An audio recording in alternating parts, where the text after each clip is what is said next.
Welcome back, Flyers Nitty Gritty fans, to Getting Gritty with It with your host, Yuri Wallach, my partner in crime, as always, Vasily Giannarakos. Vasily, what's going on, brother? We got a lot to talk about today. What do you mean? You're not a lot of news happening Right. for the Flyers. What's happened? I kid. Obviously, we all realize the Flyers have acquired Trevor Zegras. It's probably one of the biggest trades, maybe the biggest trade this regime has made for Danny Briere and his staff, potentially. There have been some other trades like Drysdale, obviously, Ivan Provorov getting traded, but in terms of potential long-term impact and impact on the center position in which the Flyers so desperately need, to add depth and help. I would say this is probably their biggest trade, and we're gonna go full depth into it and really break it down. So I'm Yeah. excited for this episode. It's not as exciting as bringing over Michkov, but it's the last time the fan base has fully rallied around an organizational move that was like pure excitement. I guess you could kind of put the Scott Lawton trade that it was just approved by everybody. Like everybody loved the return, Yeah, but nobody, it wasn't like the ground, it's not going to cause front page news to trade Scott Lawton. This is front exactly. page news. And I'm thinking to impact type of player that you're acquiring, right? Like a lot of the other deals Briere was making was more for assets like draft picks, things like Yeah. that. Like this is that impact type of player who has that name cachet around the league, was on the cover of NHL 23, like a guy that Yep. around the league was thought of as a premier type of player. Obviously, some decline to his game, and that's why the Flyers can acquire him for such a low price, which we'll get into. But I just think in terms of starting the offseason with a bang, this is definitely the way to go about doing that.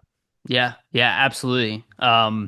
So let's start with the usual shebang stuff, and then we'll get right into the topics. And we got a good amount of topics today. So just want to remind everybody, please like and subscribe.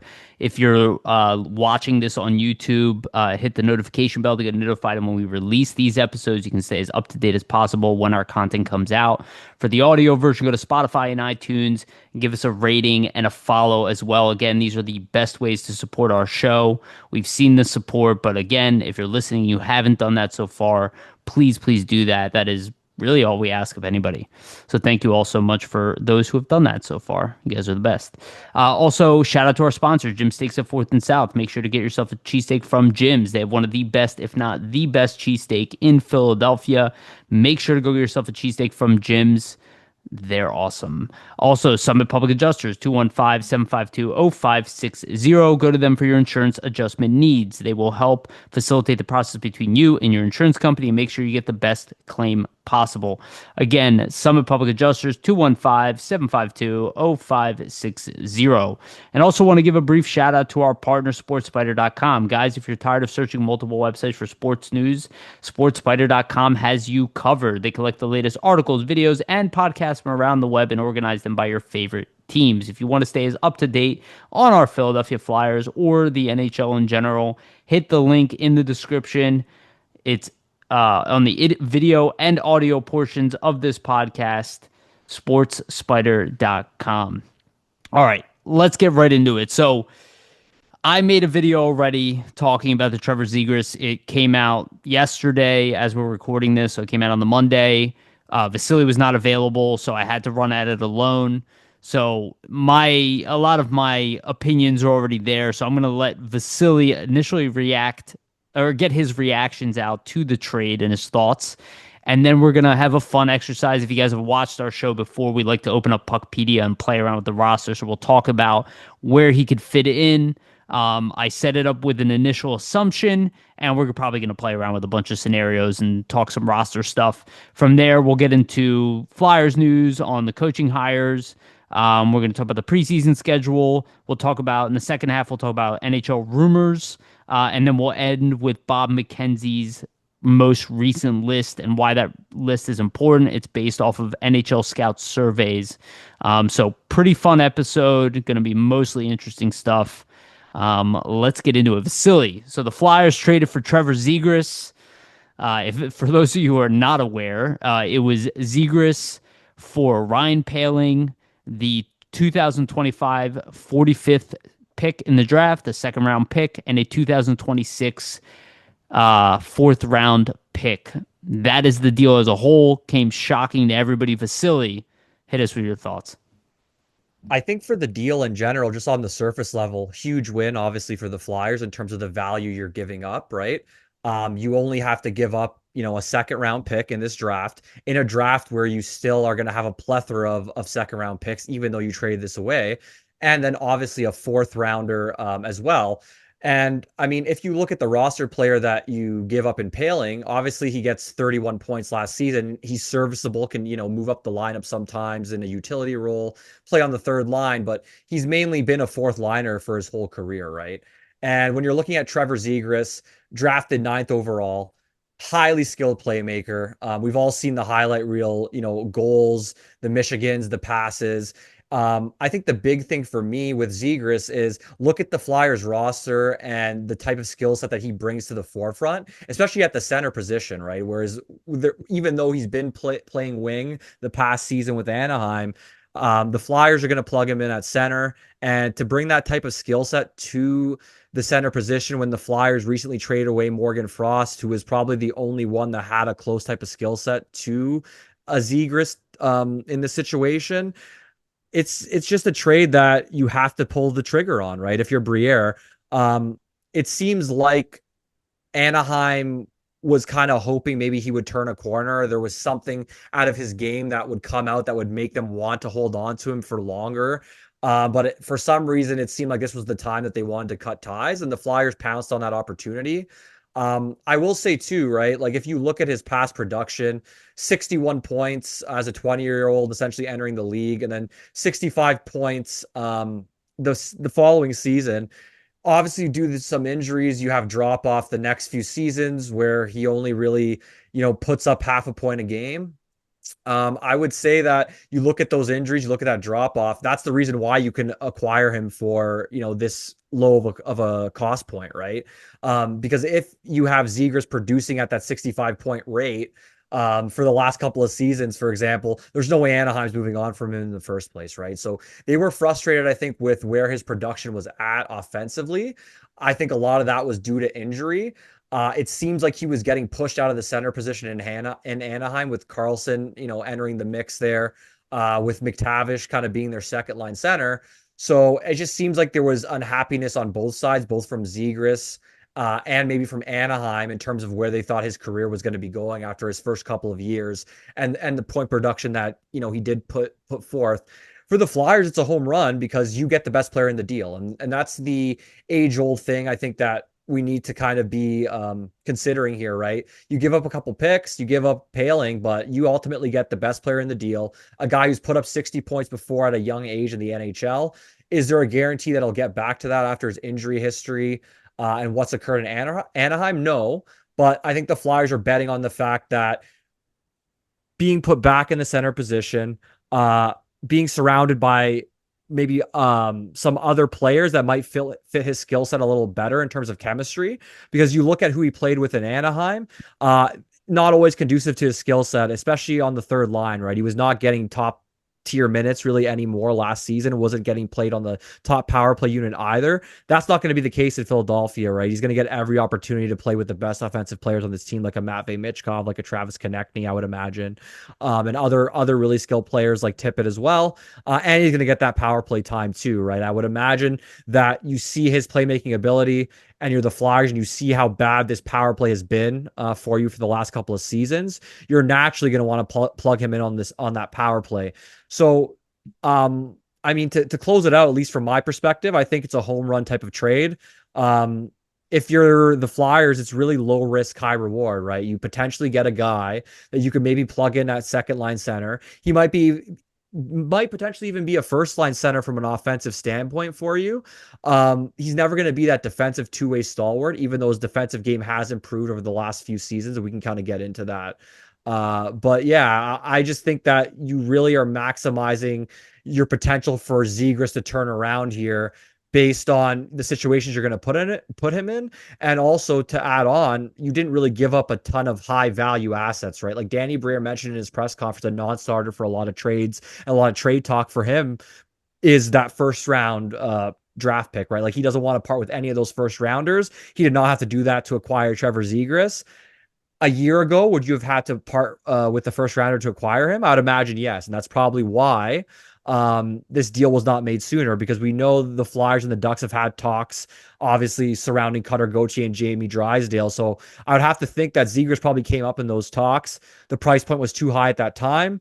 Danny Briere waited, was patient, and now Anaheim kind of is fine and okay with the price that you're paying with the second round pick that belongs to Columbus. That's 45th overall, the fourth rounder, and Pairings. So if you look at it from a management perspective, I think it's a masterclass by Briere, showing a lot of patience. Because to me, it seemed like this was a guy that was on their radar that they were targeting. But they didn't want to pay a certain price. They waited and they got him for, an even lesser amount. And really, you still, like I said, have the potential for him to turn into maybe even a top line center, right? Yeah, and you really, you mentioned his kind of role with the team and how he's being, and they drafted Carlson, they had Marchment. They also have a certain coach that, I guess McTavish, sorry. yeah, McTavish. I said Marchment. That was my fault. Thank you. McTavish in there, right? Like they have a slew of young guys who can play center, but it's also the coach that they brought in. He is more Tortorella like than somebody like Rick Tocchet, who he's still like definitely a more old school guy in nature, but he isn't as rigid with the defensive game in the sense that he's not going to play you, take you out of center. Otherwise, he would have done that with like Elias Pettersson, right? He didn't do that with Pettersson, right? And you even give Tortorella some credit. While he did kind of punish Michkov at times in our lineup, he still did manage to put Michkov. It was like undeniable that he needed Michkov in these offensive moments. And Michkov, I think, On is the a power different. play. Yeah, I think Michkov is definitely a different class of player than Zegras. He's like another level above. But Zegras is right in that fatty middle. Like we talk about guys like Jake O'Brien. He's like that caliber of type of player. He was taken ninth overall, but he came from a historically good, again, Cam York's team, historically good USNTDP team, Yeah. right? Teammates with Jack Hughes. He was a guy who literally was nothing but flash. And that is an element that the Flyers severely lack, right? So there aren't a bunch of guys on this team that are going to replace what Zegras brings to the team. We really don't have another playmaker of that caliber in this organization outside of Michkov, right? Yeah, he Like, can create plays out of thin air, and that's what we see Michkov do time and time again, right? right, Like he'll be carrying the puck into the zone. He sees things on the ice that others don't right, see with his vision and exactly, his playmaking ability.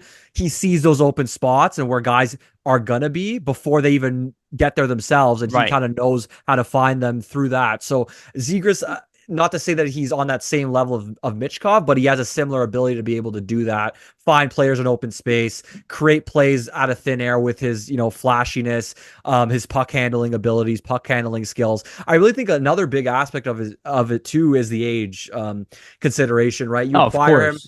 You acquire him at 24 years old. He's yet to enter his prime, and I don't care what anybody says. His prime is not from 22 to 24; it's from Right. 25 to 30.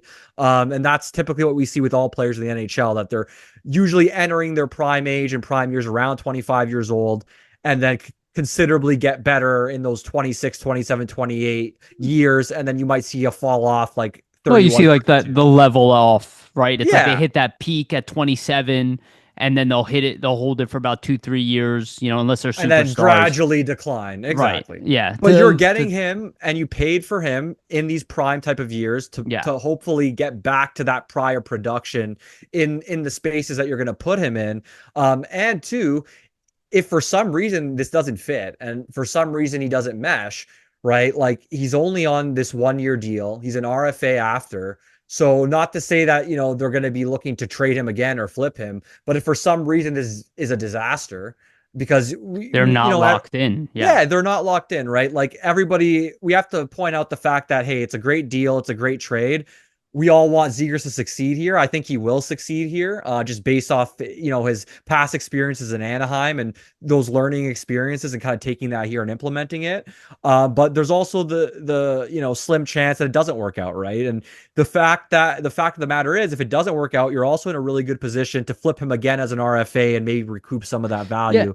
It might not be the same that you gave up, but you might be able to get a draft pick back or something if it's a complete yeah. disaster. So. Well, even if he doesn't work out at center here, right? His deficiencies are he's not very good at faceoffs. His defensive game, while improved, is still not like it's not on the level of Couturier No.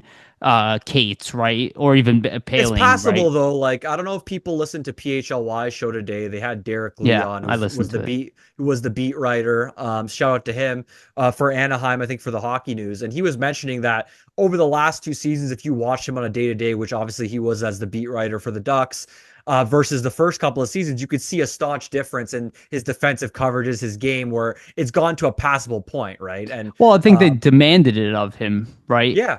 Because And I think the style changes. that'll benefit the Flyers when they put him back at center, because you have to hope that those little intricacies that he picked up in the defensive game he would carry over here to Philadelphia, and want to also, bring that responsibility in his game, and make sure that it's not something that he loses just because he moves to a different team, Yeah, right? he's almost like exactly, and this is why those trades kept popping up back in the day. Those mock trades of like Joel Farabee, or not Joel Farabee, I'm sorry, Morgan Frost for Zegras, because everybody always wanted like Frost to be Trevor Zegras, and like we did turn Frost into a much more responsible player here than when he initially got here, right? He wasn't very good defensively in his own zone. Then by the end, he was actually pretty good, but his offensive game suffered. It's not that different. However, having said that, Frost's offensive ceiling was never near what Zegras is capable of doing. Like Zegras, when he was drafted, it was projected that he was going to be like surefire, like top line center, playmaker. Don't worry 70 about to the 90 points type of right. Don't worry game. about the Yeah. defensive game because he's going to outscore the opposition on a nightly basis, right? And again, he was playing for that pretty bad. Like right now, Anaheim has become a more respectable roster. And to Pat Verbeek's credit, he got them playing. The organization he set up now got them to play better hockey in general. But they were at the bottom of the league every single year. Like they were awful at the time he was there. So they heavily relied on him, and he was a kid. And it's very similar to the Jamie Drysdale thing. There's some damage and wear and tear from doing that type of stuff, which is why I don't believe really in tanking. And you see now Anaheim's trying to add veterans and change up their mix because they recognize that it's not going to help them to just have a team of young star, top rated players. But I do think that what Zegers brings overall is going to be a plus. Even if he doesn't play center here, there is still value in retaining a guy like this on the wing. So even like the ultimate downside is like he's a winger and he puts up 60 points a year as a playmaking winger. So it's still, even at that trade alone, Paling a second and a fourth for a 60-point left winger is still a good trade. Yeah, If he ends up the value you acquired is a lot more it's just a lot better than what you gave up essentially, right? Like, Yes. there's Well, no other way the to put it. draft picks are, they're more of a lottery, right? Because you It don't is even a know what's going lottery. to be It is a available, lottery. right? Well, we got to think about second round picks. Like, the chance that a second round pick makes the NHL typically is like what, like 20-30%. And then as you go by each round, it significantly drops and Yes. drops, right? Like, the chance of that fourth round pick making the NHL is going to be Yeah. very slim at the end of the And day. and I've been talking about this, we've been talking about this, like this diamond in the rough thing. Like you look at Florida, and they didn't just win because they found Tkachuk, and they found other guys, the Gustav Forsling, right? They found even Reinhardt, guys that teams kind of they went, okay, this is what their max is. They don't fit our team. We have to move on from them, right? And they found the value, and that's exactly what Owen Tippett is. And people can be down on Owen Tippett because he had a down year or you didn't like his end of year press conference. The reality is he was an AHL player when we traded for him, and he was 23 years old, right? So like you have to realize that now he's a 25 goal scorer in the NHL. So that is a lot more valuable than what he was at the time. And I think they have the ability to do that with somebody like Trevor Zegras. And if we can make him a second line 70-point guy who maybe he can't shut down the opposition's top team, but he can bring that secondary scoring. That's a humongous win for the Flyers. It's not something that you would have been able to get for Ryan Poehling. And Ryan Poehling in himself, and I said this in the video last night, he is another example of that, of a guy who teams threw away and now has become a high valued and one of the best bottom line players in the NHL, who's fast, defensively responsible, and his offensive game started to come out after, taking too long. All of a sudden now at 26, Vasily, just like you were saying, his upside, right? He's starting to enter that prime, and all of a sudden he can maybe be counted on 40 points a year. And talked about it with a guy like Scott Lawton. Same thing happened to him, right? And you look at what we got for Lawton. We actually got a better return for Scott Lawton than they got for Trevor Zegras. But Yeah. that's why leverage and position and the time in which you make the trade, it all matters. And that patience you were talking about with Briere, that was huge. And I have got to say, I can't think of a single bad move that Danny Briere has made. He's made Yeah, some so far. risks, right? Like the Fedotov didn't work out, Cole's, but he executed on getting the things that needed to get done. And not everything's going to work out as a GM. But so far, like you said, masterclass, it's hard to label him that because we haven't become a winning team yet, or even like a playoff contender. But the signs are all there from the like seemingly like he seems like a guy who can get it done, right? Yeah, no, I mean, I think for Briere, right? Like if you look at all the moves that this regime has made so far, you can't point to one and just say, wow, that was a blunder. And that's a Right. positive, right? Because how many transactions did we point to that Chuck Fletcher made, for example, where we're like, this is a blunder. This is something that should not have happened. And you He could visibly, overpaid. yes, but Yeah, it was visible to the even the average fan to see that, right? yeah. And that's where you kind of look at it and say, well, if the average fan can see that this is a blunder, then the executives in the NHL are probably laughing at this guy and Well, laughing him out of rooms and he things like that, he right? he never was patient. He was never Exactly. He patient. would overpay. He was not a tough negotiator. He would overpay in many situations. Yeah. He didn't have leverage in basically all the moves he essentially would make. He threw his And leverage out the window as soon as he got here yeah, right. by So saying, "We're that's going for the playoffs." pretty much. He Yeah. he he opened up his hand, right? He showed you exactly the cards he was holding. Briere's not doing that, right? He's in his press conference before the week ago. Well, we're gonna be patient, and we're looking to rebuild, and we're sticking to the plan. And like he was as a player, sneaky but aggressive, but also effective. That's an effective way to manage your team and an effective way to kind of put yourself into potential deals, right? Because if you're Briere and you're looking at it, he could say, "Hey, well, oh, you don't, want to trade Zegras for this package? There's other centers around the league I'm potentially interested. So we'll back off and we can wait, right? Because we waited before, and look at what that patience and what that waiting ended up doing for them in terms of this deal and acquiring Zegras, right? I think." Teams know he'll walk away from a deal. Yeah, exactly. Whereas it seemed like Fletcher was desperate to make any deal that was on the table. The risk the line and trade, right? I'll give up a second and ghost to Yeah. get, a guy that we look to replace just to open up room for the like these are not wise moves, right? No, Like and you it's will not see it's Briere do this.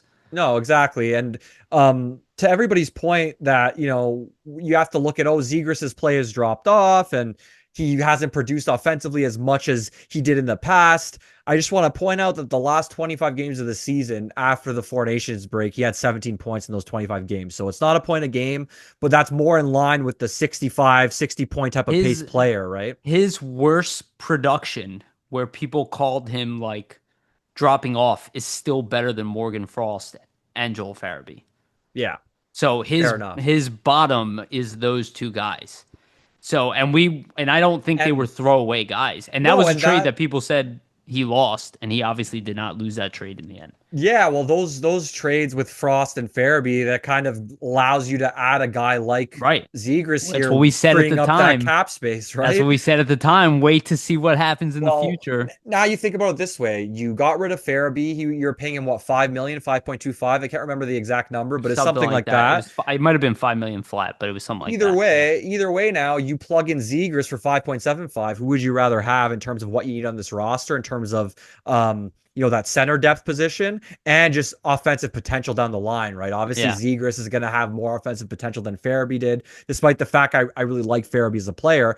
we all know he doesn't have that same playmaking flashiness and ability to just turn, a random play that doesn't seem like it's going to have much impact into a scoring chance like a Zegras can. So Yeah, ultimately, I mean, I think we went a little long form on what my thoughts are for the that's all trade, right. but it's definitely, like I said beforehand, right? Very low risk, high reward.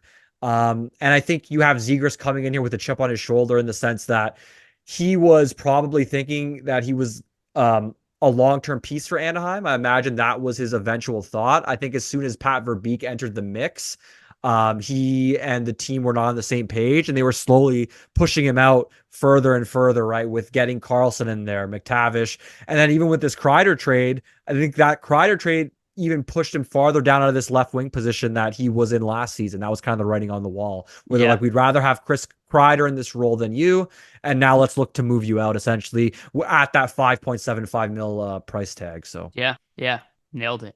So let's do the screen share. We'll get into the fun stuff. So this is the roster I put together just based off of a bunch of assumptions that I made. Again, we don't know the real answers to some of these roster positions, but I have it set up the way it is on Daily Faceoff.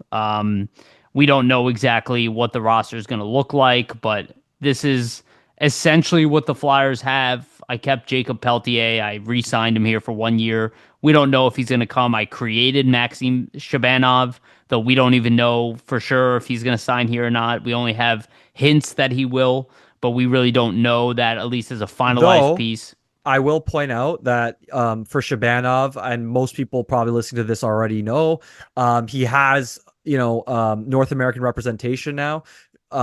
Based on what we're aware of, that was a major hurdle into any signing with Shabanov happening. So I'd imagine, as Hockey News Hub reported, the Flyers are very interested. Hockey News Hub did report that they were likely going to sign him July 1st. His Russian agent denied that, but the Flyers, the Russian agency, they've been denying it for a month and more at this point. So we look at the situation, read between the lines. Where there's smoke, there's fire. So I'll just say that in terms of Shabanov. Yeah. I mean, we do have some insight that it's going to happen, but Yeah, we exactly. cannot confirm it, nor do we know if for sure it's going to happen at the end. Yeah. So I put together the offense and then again, the defense, I re-signed Cam York. Again, we don't know exactly what's going to happen or how much he's going to make. I just made some assumptions. Yeah. So we're going to play around with where we can see Trevor Zegras fitting. Again, this is going off of last year's lines. We can assume those lines are going out the window to some degree. Now, maybe Tockett's going to come in and he's going to look at what the team did, start off from that position.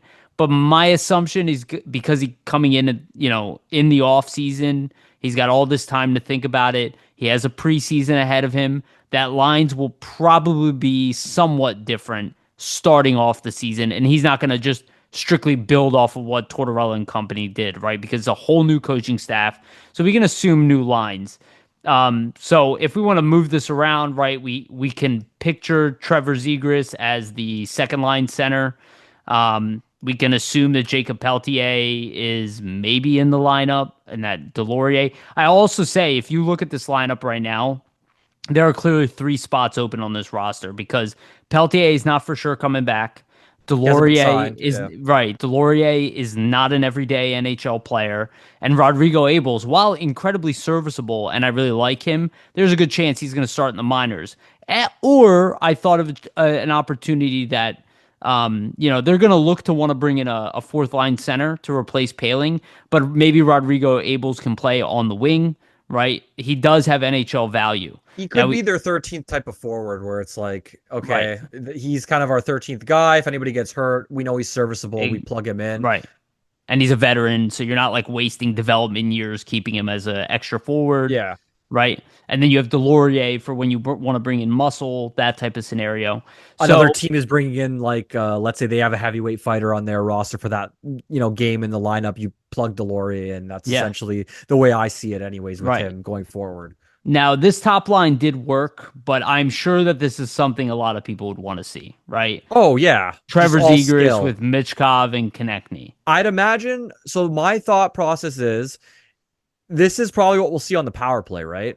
And depending on how that looks and if the chemistry is really clicking. Maybe it's something they want to try at 5-on-5, especially considering if they do this, forward lineup on the power play of Konechny, Zegras, Michkov, for example, and then they have different combinations at 5-on-5 and they aren't scoring all that much, but the power play's clicking, then they might think, hey, we're not scoring that much on 5-on-5. Our power play's clicking with these three guys. Let's put them together and see what happens. Yeah, I But think I do think that they won't start off with Zegras as the first line center de facto unless there's some sort of injury, right?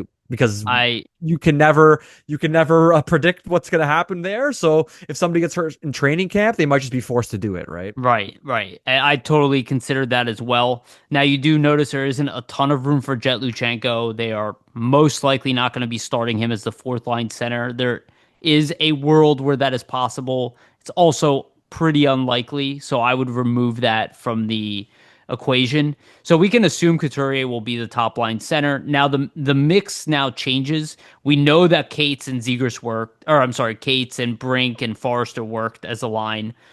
They might not want to do that though. And the idea of putting Shabanov with Zegras and Tippett, if he does sign here, right? Also, like this is kind of the Flyers' That problem could be a decent scoring line too, but then you have scoring, but yeah, defensively, exactly. it's a problem there, and it's a problem for the top unit as well. And this is where I talked about the scenario of, and I played this out earlier, so I'm just gonna throw this out here, Vasily. So I'm gonna just move some stuff around real quick, and then you can react to it. And this is where I look at Jet Luchenko if he is ready, and where the Flyers could rely on this.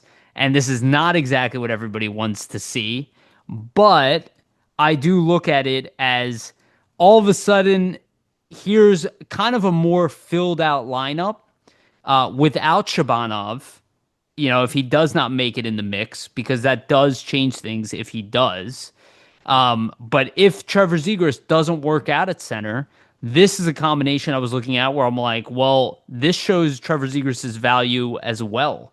Because all of a sudden you can play Zegras with Michkov. You have the reliability of Couturier in the middle. You have TK and Luchenko on the second line. TK is not amazing defensively, but he's not bad defensively. Owen Tippett has his moments defensively, but Luchenko is more of a stalwart guy. And then you can keep together that third line.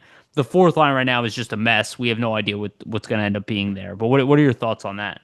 I think if you're gonna have Lachenko in this lineup and he's a staple in here, and you know for sure, okay, we have him for 82 games, you're gonna need to play him and give him minutes. So at the very least, Right. this makes good use of, I think, a lot of different players' skill sets on the team. Like you're looking at it from a more balanced perspective. Like how do we have a Yes. guy that's decent defensively on each line, so you don't have one line that gets completely overmatched, let's say in their own zone defensively, right? Like if you did have a Zegras, Michkov, and let's say, I don't know, Tippett, for example, right? Like they might get overmatched defensively where you have them stuck out against some other team's top line. They might be able to take advantage from a defensive aspect. But to your point, though, let's say you put, a full offensive line of like a Michkov, Zegras, Tippett together, and let's say they click, maybe they outscore all their problems. So who knows? I wouldn't mind this and having Luchenko in there. I think what I would be interested in, Hit and we me. can kind of play around with it. I think I would be really interested in doing Couturier, Michkov, and Tippett. Couturier, Michkov, and Tippett. Okay. Actually, no, sorry, my mistake. Flip Michkov and Konechny there, and then put Forster up. And Yeah. the reason why I kind of propose this, if you look at the Flyers' thoughts on Tyson Forster after just re-signing him, they view him as a top six option, right? So if you're viewing Tyson Forster as a top six option, you need to start playing him as a top six option. Not to say that Cates, Brink, and him weren't last season. They were pretty much played as a top line for a lot of it. But when I mean top six option, you have to realistically look at it, right? Noah Cates is never going to be a top six option for you. He's a great third liner. Bobby Brink, if all things potentially worked out and he became a 60-point guy, maybe you could have him on a second line. But the chances are with his size and the scoring ability, he's probably going to be more of a 45, 50-point guy that you'd love to have on your third line, right? So I think if you're just looking at the lineup and excuse me, and developing Forster as a top six option, right? you need to start playing him with more talented players that can bring out his offensive game and goal scoring ability even more. And despite the fact he scored 25 goals last season, he came on super late in the season.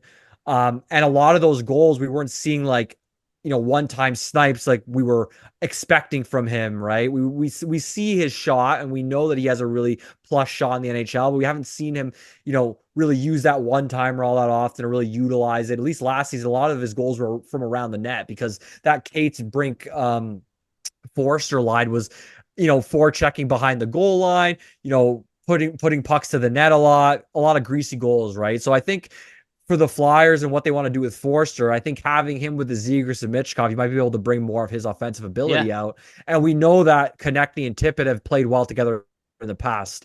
And the way I look at it too, you still have a guy in Couturier that can help on the defensive end with Konechny and Tippett. And we know how good Forster's been defensively the last few seasons too. And he can maybe help Zegras and Michkov out a bit. So Right. that's why I look at those two lines and think that, could be a little preview of what they try, especially if Lutsenko is not in the mix.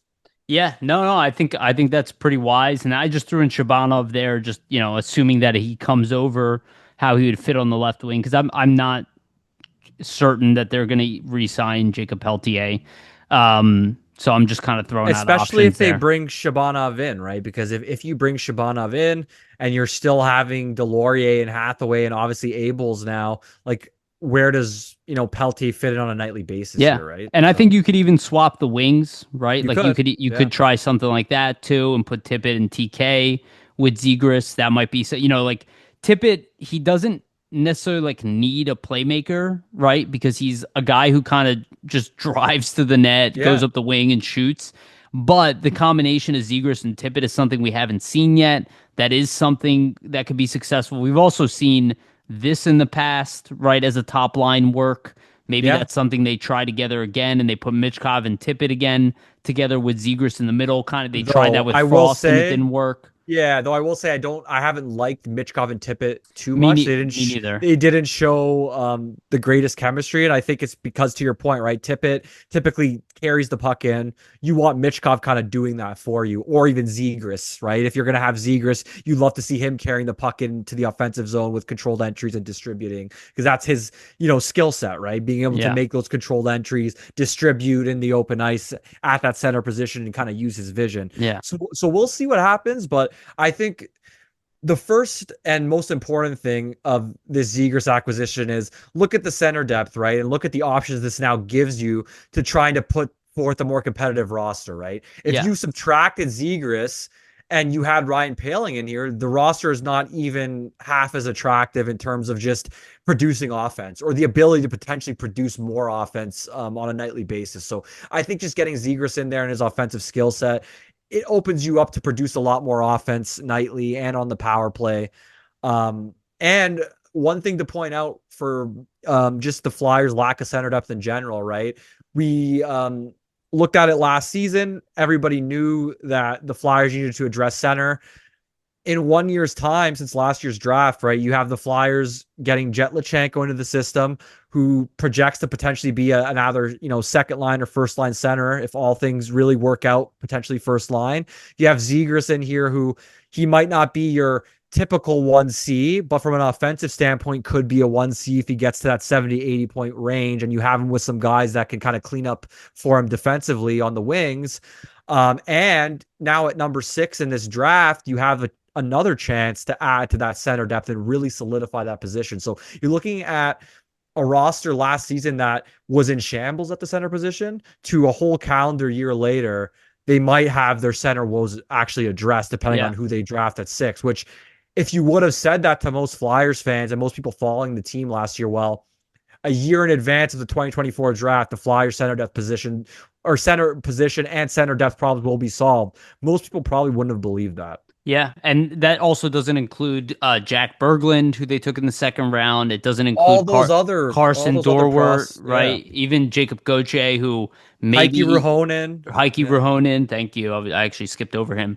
So these are like X factors that we have no idea what will happen with them. Denver Barkey. Yeah, Denver Barkey could end up playing in middle. We don't know. He's undersized. He's also an option for a third line winger. And just Dark here. horse, yeah. And this is to San Filippo's credit. He said that internally the Flyers view Denver Barkey as a better prospect than the Tampa Bay Lightning guy. What's his name? That Tampa Bay has to trade. Oh my God. It's escaping me now too. Oh my Isaac God. Howard. Isaac Isaac Howard. Howard. Thank you. That they Took a they while for the yeah. gears to spin Well, here. they view him the way that Steve Cornianos viewed him as a late first round pick caliber player. So maybe that is a dark horse to be on the Flyers at one point. Again, if Shabanov comes in here, things are going to be a little bit different. But I also just look at this roster and go, it is not done. I No. will say that there's no way the Flyers are done, and there's no way they're going to ice a fourth line of Abels, Delorier, and Hathaway. One guy too, I think that we're not considering is Grabenkin. I feel like he's gonna really He's push. also an option, He's gonna really and Bump push. as Yeah, well. both those guys. But I think Grabenkin, just in the sense that Bump hasn't really had that full first professional season, You're so they right. might Yes. want him to do his time in the AHL. Whereas Grabenkin had that with the Leafs, played half a season with the Phantoms, looked really good with Had the Phantoms NHL too. time already. Yeah. Exactly. So he's And he's definitely kind of knocking a at the door. perfect third line player in his full development, right? And that's where I think Peltier kind of gets knocked out here, and they probably don't re-sign him because you have all these guys internally kind of pushing for spots. Where does he fit in? Especially when you look at upside down the line, right? Like upside wise, Grabenkin projects to probably be a more impactful guy and player for you in the bottom six than a Peltier would. Whereas Peltier is probably more of your traditional fourth line type of energy player, right? Yeah. And you already have so many of those guys in the Gaucher, potentially even Abel's in there. You could plug Wisdom in there, and you could probably do a similar type of role that Peltier might, and you already have him Yeah. locked up, right? And So we still have other guys. There's Tuamala is in there's there too, right? so many There's guys we're not mentioning. Yeah. And yeah, like I was looking at this earlier and I just kind of threw it together. And again, the Phantoms will need to be filled out. So we're not just removing players, but the Flyers suddenly have depth. And after this draft, Even Gendron, like I think he'll need more AHL time, but he had a 20 goal season essentially last season, yeah, as a rookie in professional hockey. So like that's something to consider too, right? yeah. And then I was looking at the D, though I don't want to spend too much time at it. I just went based off of the D pairings we had last year. I don't think these are going to be the pairings this year. I think the Flyers are looking to make some changes on the I back think a end. move will be made on the back end, Yeah. in my opinion. Even if they don't, I was considering like new coaching staff. They want to utilize Jamie Drysdale more often. Like Rasmus Ristolainen's injured for the beginning of the year, but I was looking at like maybe this is even a combination where it's Sanheim and Drysdale, York and Risto, Sealer and either Andre or Zamula just on the Yeah. surface level. I'm just kind of playing around with stuff. We're going to keep doing this stuff throughout the off season when we have a better idea, and especially after free agency, and we'll play around with combinations. But the Trevor Zegras thing, like you were saying, it just kind of opens up a lot of doors and new combinations. I'm very excited to see how they utilize him, And especially just especially with yeah. power play and we didn't talk about it, but shootout wise, like Oh, we haven't had a weapon like this in a shootout outside of he'll be probably their Giroux. best yeah, he'll be their best shootout player, him and Michkov, right? Right. Those are going to be, you have two guys that talented in terms of just like puck Deke. handling skill, Yeah. deking. Like, what's the chances they're both probably scoring for you like 8 out of 10 times every time And you have a shootout, right? the cool part is our offensive coach is a former skills coach. So maybe they can even bring out more skill Yeah. from guys. I It's I just optimistic, think but the center depth thing is the big checkbox for me, right? Like everybody and their mother and their grandmother was calling out the Flyers don't have centers, they need centers. This specifically addresses a skilled center need that they needed to fill, right? And yep. it's a skilled center need that they've been looking to fill probably since Claude Giroux was moved on from, right? Like they haven't had anybody who's had that type of playmaking vision ability, even on the power play since Giroux. Not saying that he's going to be a Giroux type, but just in terms of that, ability to make that play from the center ice position out of nowhere. He's a guy that can do that. Yeah, absolutely. Um, so let's move forward a little bit. Just to bring it up, I'm actually just going to bring it up now because it's gonna be really quick. The Flyers did release their preseason schedule, so that's going to be the first time we're actually going to get to see Trevor Zegras play in a Flyers uniform Exciting. officially. So the preseason begins on Sunday, September 21st against the New York Islanders. That's at New York. Then September 23rd against Montreal at Montreal. Thursday the 25th, and that's at Washington. Saturday will be the first home game. That's September 27th versus Boston. Assuming you'll see Zegras in that game at home, is my Right. guess. Yes. And then Monday, the 29th, will be again against Boston, home and home. Thursday, the October 2nd, will be against the Islanders at home. And then we'll see the finalized lineup most likely on this last game, October 4th, against New Jersey. So the Islanders game, maybe we'll see a full lineup, but I suspect not. But they typically utilize like the more full lineups for home and the more like tryouts for away. We'll see how that works out this year. New coaching staff again. I could totally see things changing up there. And we'll see what the Flyers put together. That's pretty exciting. At least we got the preseason dates. So September 21st, when summer is over, we get the excitement of hockey. So I'm a big summer guy, but at least I get hockey that starts. So just want to touch on the Briere presser. I'm not going through like quotes or whatever.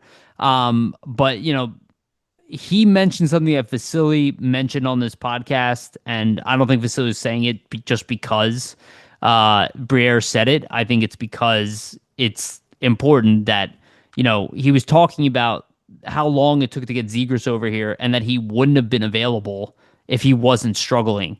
And this is kind of what I was referring to earlier, is like Briere is taking this approach where he is looking for teams that are in bad positions, trying to identify what they could turn into a higher value asset and pay. He's like bargain hunting. That's how I Exactly. shop. He's thrift shop hunting right now, right? Yes, Like he's at the thrift shop. He's saying, "Oh, this GM came and dropped this off. right. He doesn't want him anymore. Well, hey, I'll take him, but I'll take him for a really low price because it seems that you came to this thrift shop and you don't want him anymore." Right. That's the analogy that Well, I like to use. yeah, But yeah. No, it's perfect. And to add on top of that, what he said in the previous press conference when he was talking about the draft and how they can't find centers, that people aren't willing to trade centers. I don't think that's true, by the way. I think they're not willing to trade centers at the prices he is willing to pay. yes, And that I think is really important. You can go out there and get a top six and center. overpay for them substantially, Exactly. but he isn't willing to do that. So Exactly. So, and that is setting the standard for what his trades are like. It's like, I am not going out there trading our sixth overall pick for a top six center. Like, I'm yeah, not doing any of these things. You guys can get that stuff out of your head. it's setting a precedent, Right. basically. But he obviously, when the deal is right, that's what he's looking for. So when you look, and this is the way I would be if I got to be GM, I would be a pain in the ass to negotiate with because I would be cheap. I would not want to give up almost anything that teams wanted. I would be incredibly patient and I would start off that way. And then I guarantee you, when the Flyers are a highly competitive team and a Stanley Cup contender, if he has to go out there and overpay for something to finalize that deal, to bring it home, just the way Bill Zito did with Claude Giroux, right? Like to go out there and just be like, all right, well, I got to give up a first and, one of my better prospects, but this guy will bring me home a Stanley Cup. He will do it. They have to trade Spencer Knight to bring in Seth Jones. They will do it, right? It's like, but for right now, where the position the Flyers are in, the Briere knows exactly what he needs to do. They are poor on assets, or at least were, right? So he had to be bargain hunting. He's keeping that mentality. And that's what the Flyers will, in my opinion, continue to do throughout this year, right? Because that is so much more valuable. Feels so much better to get a player like Zegras the way he did than to go out and trade the 22nd pick in the draft and Denver Barkey, right? Which is probably like what the ask started at, right? Give me one of your best prospects and a good first round pick, right? And people saw the Marco Rossi stuff. Marco Rossi, if people didn't see this rumor, they turned down a 15th overall plus pick in this draft for Rossi. Why do you think Briere walked away from that deal? You know, what do you guys think they actually He want to didn't. trade Tyson Yeah, he didn't. Forrester He for him? didn't want to give up that first rounder and plus to Right. acquire him, He's right? not So willing to pay those prices, and he's right. And this is what I talk about all the time. Treating a team in the mentality of the fan base is a humongous mistake. Just because your fan base is going, well, we need Zegras, throw whatever. Frost isn't worth anything. Who cares about a late first round pick? Even now, the way people reacted to losing Paling in a second, like people are like, oh, they gave up nothing. They didn't give up nothing. They gave up a valuable asset in a trade, and they gave up one of the best bottom six players in the league based off yeah, of metrics and stats. They didn't and give away speed, and nothing. speed, in Yes. my opinion. They gave away a Um, guy that they covet, and the no, other team clearly coveted enough to walk away from Trevor Zegras. There were other offers on the table. So the Flyers didn't give up nothing, right? But he's paying prices that you can walk away with satisfied. And in this case, I would argue a win. But they might lose in the end, right? If Trevor Zegras doesn't work out and Anaheim gets their bottom six guy that they've been looking for, and they draft a good guy with that second pick, that's a win for Anaheim. But it's probably not going to go in that direction. They're probably going to get what they need, and the Flyers got what they need. So it's a win. You know, that's why yeah. I say it either needs to be even or I win. Otherwise, I'm not making the trade. Well, the Flyers, I mean, I think they look at Zegras obviously as an asset that is a top six talent, and I don't think um to your point, like I don't think that Verbeek and Anaheim viewed him as a top six talent anymore from their perspective. So Briere said, "Hey, I'm going to strike. This team doesn't want him anymore. I think that he and our system, our scenario, and basically just this whole change of scenery situation, he can get back to his prior form. Right? That's what they're betting on, and they're buying low on him. Right? Like they're buying low on him in the hope that he's going to return to his prior form." And I think it all comes back to the patience thing for me. Like if you look at one of the quotes that Briere had here, he stated on acquiring Zegras, we've had some discussions on Trevor in the past. There's times where it wasn't feasible on our end, and some of the time, or most of the time, it was Anaheim not willing to let go of him. The time was right for both teams, and that kind of ties what I said together perfectly, right? Like Anaheim just came to the realization that okay, we traded for Chris Kreider. We have these two centers in Carlson and McTavish, and we just don't have room for him on our roster anymore. Like literally, Verbeek said that in one of his quotes about the presser or about the trade as well. Let me just pull it up here and read it because it's really interesting. Yeah, so basically, Verbeek said the bridge deal with Zegras allowed us to catch a longer look at the player, and that's why we did a 3-year deal with him. You start imagining lines and how you want certain players to complement each other. And we started looking at the scenario, and ultimately we made the decision to move Trevor because of that. I made the trade and I got what we wanted. And then he also said as well, right, that because of that Kreider trade, it basically made Zegras expendable. Daily Faceoff had a really interesting article as well. I believe it's Anthony DeMarco kind of breaking down the process of the trade. He stated the deal came together rather quickly. Daily Faceoff was told as GM Pat Verbeek called the Flyers early yesterday morning to push the deal over the finish line. According to a team source, discussions were had over the weekend, but came to a halt when the Flyers held the line on the package they were comfortable giving up. The Ducks circled back once again when they were ready to get the deal done and could not find a better return in a timely fashion. So once again, to what you were saying, Yariv, that goes back to Briere being patient. He was patient. When they likely initially had these conversations back when this Gauthier Drysdale trade happened, because I'd imagine he was involved, Zegras, and the cost was just too high. They weren't willing to do like a Gauthier for Zegras. They didn't think the value was there. They thought they could get him at a lower value, which they eventually did, right? Like Briere waited, he waited, he waited. He gave his offer to Verbeek.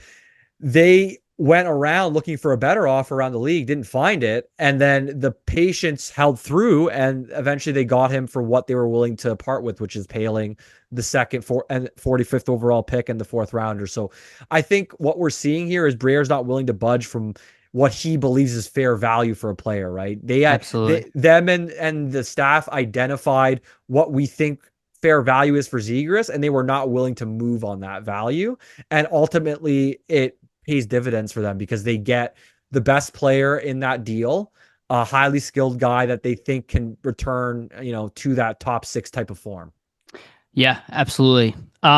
Just want to remind everybody, please like and subscribe, hit the notification bell for notifications to get notified when we release these episodes. And for the audio version, go to Spotify and iTunes, give us a rating and a follow as well. All right, let's move forward because we got to make up some time here because you're on somewhat of a time schedule. Okay, Flyers news. We didn't really get to talk about it, but the Flyers did hire the rest of their coaching staff. They hired Todd Reardon to coach the defense and Dylan Crawford to be another video coach. So they added a third video coach. I did want to bring this up. They also hired John Snowden to be head coach of the Phantoms. He was the assistant coach for in Lehigh. And shout out to Jamie Baskow for calling that. He told me that in private, and he believed that that was going to be the case. I actually did not think he was right, and I was wrong. So he did a good job calling that one out. So the coaching staff is now done. There's a lot of nobody really cares about Crawford because nobody knows that much about him, right? So like people are Video like, okay, coach as video well. coach. So Now Todd Reardon does have. I saw a lot of negative attitude about how bad this coach is. History does not say that though. And I did cup ask, winner. That's my right. first point. Yeah. So he is a cup winner. So for so I actually had ChatGPT whip this up for me to focus on his defensive because he was coaching the power play for Pittsburgh, which he will not be doing here. But when he was a defensive coach under the Capitals between 2014 2018, Reardon oversaw a top tier defense. Capitals ranked second in goals against average with 2.45 during his tenure. Really good. Led 2016-17 NHL lowest teams goals against in 2000 to 2.16, record-setting shots against, and allowed the fewest total goals in franchise history. Players like John Carlson, Matt Niskanen credited him for positional detail and confidence building. And under the Penguins, as associate coach, his units ranked top five in power play efficiency, top 10 in goals against multiple sessions. So obviously a guy who's coached everything. He's also been Power a play head. and defense. Yes, Yeah. he's also been a head coach at one point too. Under his tutelage, defensemen Chris Letang, Cody Ceci, and Mike Matheson saw career resurgences. His system emphasized aggressive, smart pinches to turn defensemen into offensive threats. All really good signs when you get it summed up in that perspective. And then I have something about his penalty kill. Todd's PK style is much more aggressive, pressure the point man, try to force turnovers, and focus on playing off the rush. So again, we were very worried about the replacement of Shaw.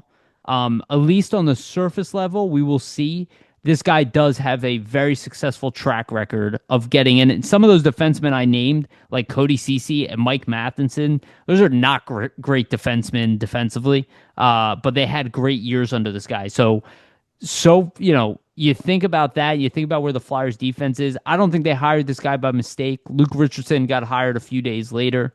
So, I thought this was a really good summation of Todd Reardon. Yeah, that's a great summary review just in terms of his career highlights, both defensively and offensively. Obviously, Flyers bring him in to be the defensive coach, the PK coach. I would say if you look at his track record, not the greatest success on his final season there with the Penguins in terms of the power play, but he's not coaching the power play. And one common theme is Erik Karlsson enters the mix and that power play kind of falls to the wayside. And not to say that's been a common theme with Karlsson, but it's crazy that Karlsson's been more of a 5-on-5 producer than really effective on the power play. Like if you look at him in San Jose, when he joined that San Jose team, their power play also suffered, which is kind of strange considering how great he is offensively. Yeah. But to look at it too, right? Like every coach has its shelf life. So that he was kind of getting into his third, almost fourth season with the Penguins and then gets let go. Same thing with the Capitals, right? Was with them for about 4 or 5 seasons and then gets let go. So there's always going to be a shelf life for a coach where some of their strategies and their vision and just their voice in general ends up wearing thin on the players. It's just how it is in professional sports. Yeah. So I think people want to look at the pitfalls, but not necessarily highlight what he's done well, right? Yeah. And again, And he went to the finals with Pittsburgh and won a cup under Barry Trotz for the yeah, Washington exactly, Capitals. right. And that's what I mean. Like he got that Caps team under his defensive guys and defensive system really bought into what he was preaching. And before that, they were not a team that was known to be, a defensive stalwart or a team that really had a cohesive defensive vision. If you look at Washington before they won that Stanley Cup, right? So just the fact he could bring those players together and play that way defensively, obviously Barry Trotz having an effect too, just being such a great defensive mind. I like the hire for Reardon. I think the fact that he has experience in a lot of different roles can be beneficial, right? Because you can have these coaches be sounding boards for one another. Let's say there's something happening on the power play. He might go to, like, Yogi Stravkovsky might go to Reardon and say, "You've coached the power play before. What do you think about this idea?" And the fact that Tocchet he's, did talk about that, how yeah, right. he sees it Exactly. as a team effort. And that's what I mean. I think having a guy that's been in all these different roles, even been a head coach himself, could even be a sounding board for Tocchet in the sense that, oh, Todd's been a head coach. How would he deal with a situation like this? Let me go to him and kind of get his feedback. Because he's done this before, and Yeah. vice versa, right? So Yeah. that's why I think it could be beneficial for the Flyers.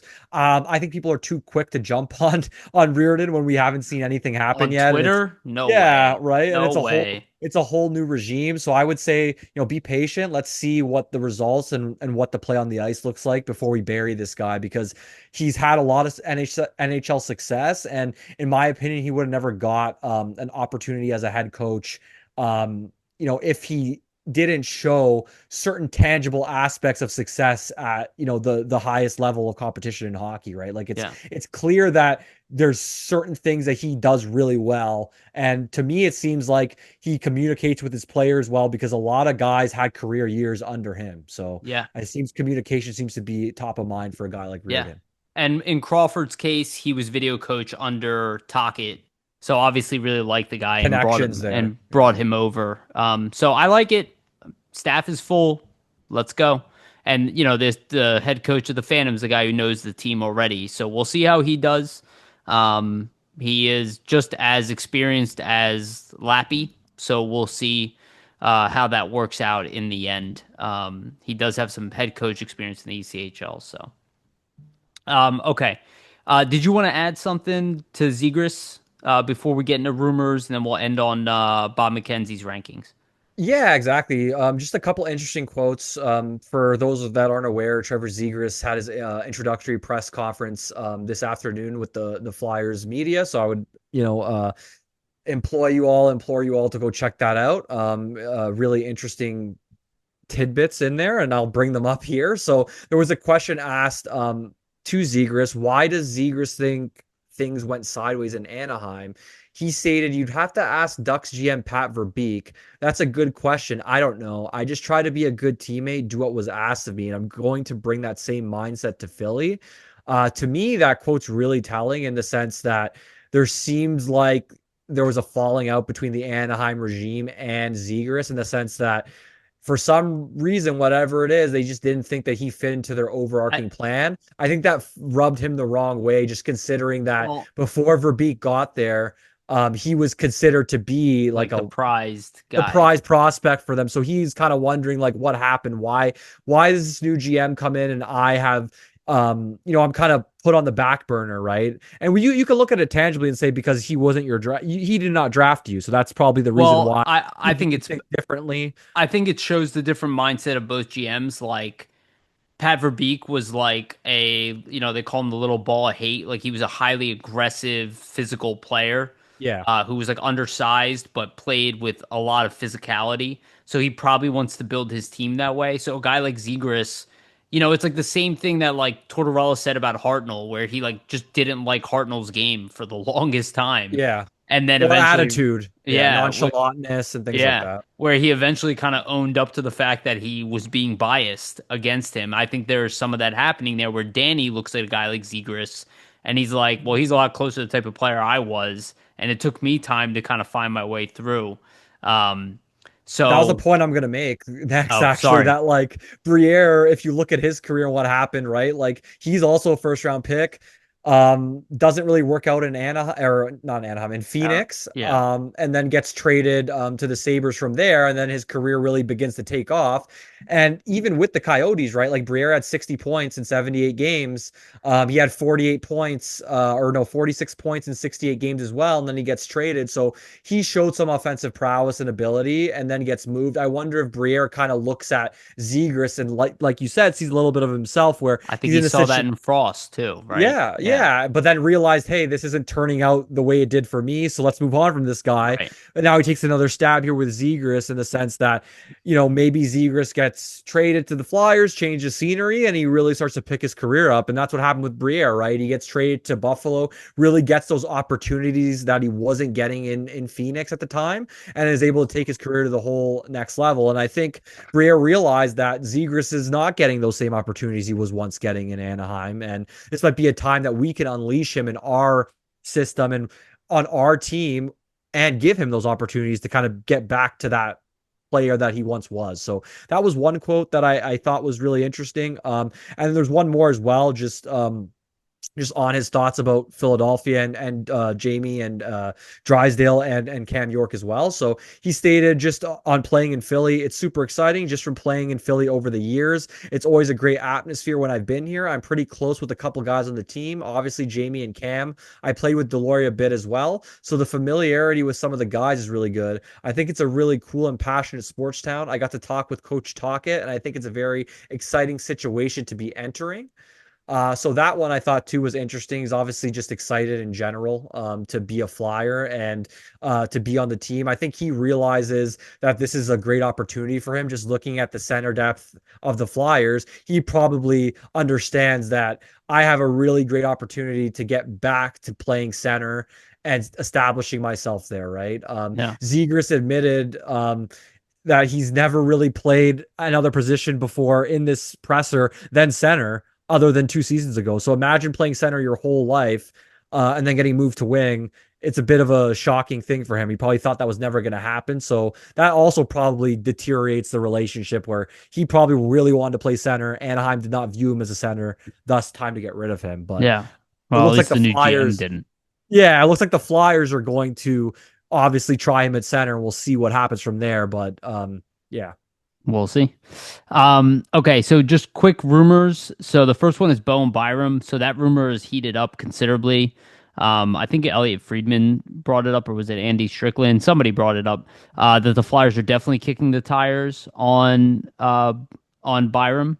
I think it's questionable on how much his contract that he wants money wise. But I do think that's a big reason why Cam York has not been signed yet, because I do think they are looking to potentially swap York for what they view as a potential upgrade, especially when it comes to size and offensive upside. So that idea that I threw out there, again, Danny's pretty much on point with me. I think he's one of the top options for the Flyers. They obviously were very interested in him a while ago and are still interested with him. We'll see if anything actually happens there. I wouldn't be shocked if it just fizzled out with the Flyers too, because again, we know that Briere does not pay a price that he is not willing to pay.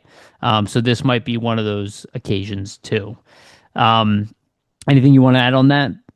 Yeah, I just think for Byram, you look at the power play potential there. I think that's what the key is for the Flyers. Like you have Drysdale, you want him to run the power play, but Byram is probably even a level above him just with his past experience and what he did this past season with the Sabres, even though he was fighting Darlene and Power, right, for time there. So I think it's interesting. I think the fact that Buffalo doesn't have a lot of leverage as well, like it's pretty well That's what I known was that hoping for. Yeah. yeah, it's pretty well known that he wants out of Buffalo due to the fact that he's just not getting that same amount of playing time, right? That he thinks he should be getting. So we'll see. Like I think when if you just look at like Byram in general, he would significantly upgrade their power play. That's the main thing for me. So yeah, like I think if you were thinking about a swap, maybe Byram for York straight up.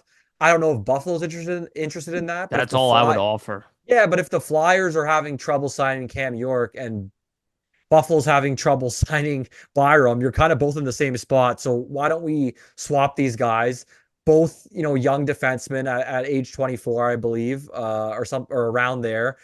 Both similar types of players. Obviously, I think York is a guy that's going to have more defensive prowess for you, and Byram is going to be a guy that's going to be more offensively inclined at this point. So you're kind of swapping guys that are a bit different in skill sets. But yeah, that's what I would look for I too, right? I think Buffalo is in a much worse position with Byram than the Flyers are with York. I think the Flyers could still sign York, but I think Byram just wants out of Buffalo. Like Exactly, yeah. straight up, like I think will not resign there. Yeah, and I think for York too, like you add in his friend here in Zegras, that probably even ups his want to be here and stay Right, here. to So stay.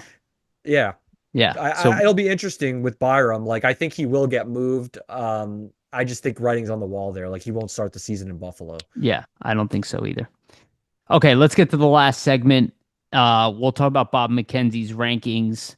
So Bob McKenzie finally released his final rankings, and again, I mentioned this earlier. His rankings are based off of scout questionnaires. So he's not giving you his direct opinion um, on these players' skills. He is just leveraging connections he has around from NHL scouts, giving them the opportunity to vote, and then he kind of makes an assumption. He breaks it down in his article, but it was pretty interesting. I'm not going to look at his article. I'm just going to look at the actual ranking list, which I did have open here. So I'm going to read the top 10 because that's the most relevant. So he has Matt Schaefer as one, obviously. Michael Misa is two. Porter Martone is three, still. Anton Frondell is four, and he mentioned that Frondell is the only other prospect in this pool that got a number two ranking outside of Michael Misa. So while he is ranked fourth, it shows that there is kind of a wide spread. He also said that between three and eight or nine, there is not a huge difference in a lot of the scouts' opinions. It was a little bit all over the place. So just like we're seeing in the mocks, that definitely holds true. So while one team sees Frondell as the second best prospect in the group, there's somebody that sees him like as the sixth best or seventh. So it's a little bit all over the place. Five, he has Caleb Denoyer. Six, he has Jake O'Brien. Seven, he has James Hagens. Eight, Brady Martin. Nine, Roger McQueen. And 10, Victor Eklund. And then right outside of that, I'll just add this. He does have Rademirka at 11, Jackson Smith at 12, which are the other defensemen, and Keshwan Atchison as 13. So a lot of those defensemen kind of fall right under the forwards. So there's kind of like a gap there in that next tier. But it's one interesting to see Victor Eklund is still high on a lot of scouts lists. So maybe we can expect him to go higher than we think. Yeah. And obviously the biggest standout of the list is seeing Jake O'Brien above James Hagens in this overall I view. think that's crazy to me. Yeah. I don't know. I don't agree Well, we've personally. we've heard rumors of that. So No, yeah, we've heard a lot of rumors that for some reason Hagen seems to be falling. I think a lot of it, like Steve was saying last week, has to do with size. You look at the whole list here, right? You look at Schaefer, Misa. I think those are the guys that are singled out as 1, 2. But then to your point, 3 to 10, who knows what's going to happen? And I really look at the list and the fact that there's no defenseman here. Like, what's the chance that Radam Murta. Merkta, gets selected, or Kashan Atchison, sorry, I butchered his Yeah. name there. Kashan Atchison, rises up and gets picked somewhere here. Like the chances of all 10 picks being forwards, like when do we ever see that? So Almost never. some curveball is going to happen that's going to completely throw Absolutely. this upside down. So it's going to be interesting. One thing I wanted to mention to kind of play off of this is the other day on the 32 Thoughts podcast, Elliot Friedman mentioned that he's hearing the Flyers might be really interested in James Hagen. So the actual quote is, I've heard Philadelphia is thinking about James Hagens at 6. We know how tight-lipped Danny Briere and co are, so people are like, what if it's a smokescreen and they don't really want Hagens? Um, there was a report when Matvey Michkov, was drafted That's what I that was gonna say. Yeah, the Flyers are really interested in Ryan Leonard, and it looks like Leonard has surpassed Michkov. So who really knows what's going to happen with these reports? I would assume Elliott's pretty plugged in wherever he's getting his information from. So I would, I I think would it's assume. true. I Yeah, I think it's agree. true. I would assume to trust it. Like, look at Friedman's reporting on Zegras. He was 45 minutes ahead of every other insider. I So he's getting I his actually information from I'm somebody that sorry. these others aren't. I actually I agree with that, but I actually think that this is a little bit different because with Michkov, people didn't want to believe the Flyers would take the risk Yeah, on exactly. Michkov. Where if you really look at what they were doing, they're going for hot and credit to Charlie O'Connor keeps pointing this out to people. Everybody keeps talking about Brady Martin, They're who looking for talent right yeah, now. they are looking for talent. Look at So Zegras. if Look at the if Zegras trade, right? yeah, if O'Brien goes earlier or Denoyer goes earlier and Hagens is on the board, they're not going to hesitate to draft him because he's 5'11", 185. You know what I mean? I think McQueen is still going to drop. I I So do I, yeah. I still believe that because of his injury history and I think his lack of performance. I don't think he's going to drop like far enough for the Flyers to take him at 22, I but think I like do think 15 range. yeah, I could see Pittsburgh taking him since they now have the 11th and the 12th Yeah. pick. So I could see them going defenseman forward potentially and grab both of their needs back to back. It's actually a pretty awesome spot to draft for them, which I hate. But I do think that like Denoyer, Frondell, O'Brien, and Hagens are the four guys that the Flyers would walk away from this draft being pretty happy. And I think James Hagens, we don't have anybody like him in the No. organization. Yeah, So and I think they would jump on him. I just think too, like if you look at the size factor, how small was Danny Briere? He's the GM here. Well, And it's he had an effective career. Like it's not the same correlation, but like just people picking out the fact, oh well, he's undersized. I mean, I don't think that comes into consideration for this general manager. He was I an mean, undersized player would and the was Flyers effective. not have drafted Jack Hughes at Yeah, the right. time that he Exactly. was drafted? That's who It's this guy was compared to until this year. that's what I mean, right? And he also was projected to be a number one or number two pick too. Like, so Right, which I also just, reminds me of Michkov, who was yeah, supposed to be number two, dropped to seven, and the Flyers took him. I just Oh, look he at also was at best. the facility, apparently. Yeah, so I was going to mention Oh, next. sorry. I was literally going to bring up that Jason Martinez on Sirius XM this morning said that the Flyers had James Hagens at their training facility. We all know the story of Michkov being at the facility before him getting drafted. So I don't know if that's a sign if you want to put It two and two could together look, there, it but could be what people are saying, could be a diversion. it could It, be. it could be. They But could be what bringing, they could have brought five guys to their training facility this week that we don't know about, like, right. right? So it's hard to know, but I think it's interesting nonetheless to bring that up. So Yeah. And again, I think we'd all be happy with any one of those guys who have playmaking, offensive ability.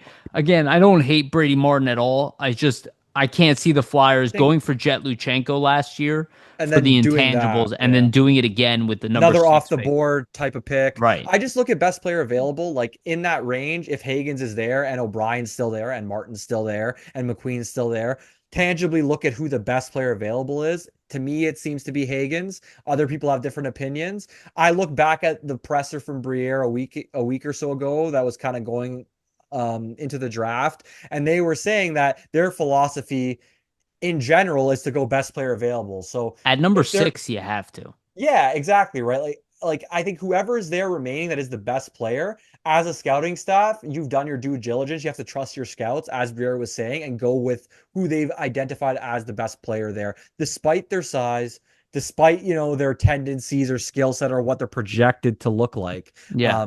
down the line. So for me, I think Hagens would be that guy. My ultimate dream is that Frondell drops and the Flyers get him in Yeah. six. Same. I think Same. he's a guy that like stylistically would really fit in now with you getting Zegras in here too, because they both Yes. are very different centermen.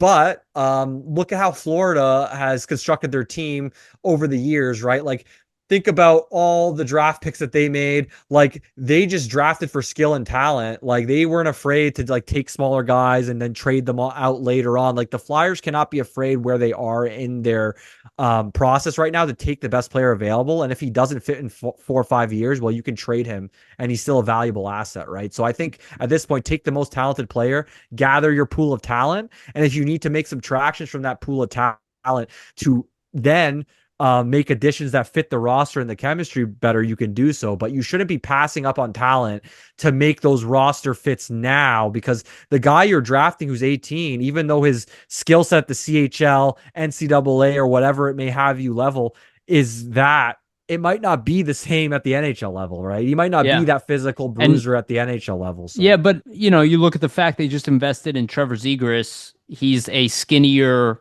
scrawnier. He's actually more like Jake O'Brien, and yeah, James Hagens is like a smaller, thicker player who's more aggressive. And again, if you put James Hagen in the OHL this year, he would have had 100+ points. exactly. So there's also that too. Okay, let's end it because we're out of time. Anything you want to leave the audience with?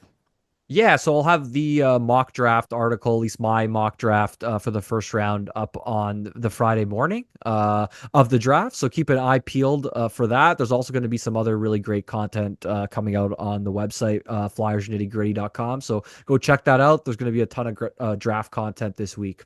All right, awesome. Also want to add that Cole Reshney is number 19 on this list. That is in the Flyers range, so I love him. So we'll see what happens. I'll be happy with whatever the Flyers pick in the end, or we'll be forced to be happy with it. Also, just want to remind everybody, please like and subscribe. Hit the notification bell for notification. Get notified when we release these episodes. For the audio version, go to Spotify and iTunes. Again, the best way to support this show is by doing those things, and we would truly, truly appreciate if you take the time to do that right now. Also, shout out to our sponsor, Jim Steaks at 4th and South. Make sure to get yourself a cheesesteak from Jim's. They have one of the best, if not the best, cheesesteak in Philadelphia. Shout out to Public Summit Adjusters, 215-752-0560. Go to them for your insurance adjustment needs. They will help facilitate the process between you and your insurance company. Make sure you get the best claim possible. And also, shout out to sportspider.com. They are our partners. They aggregate content from all over the web.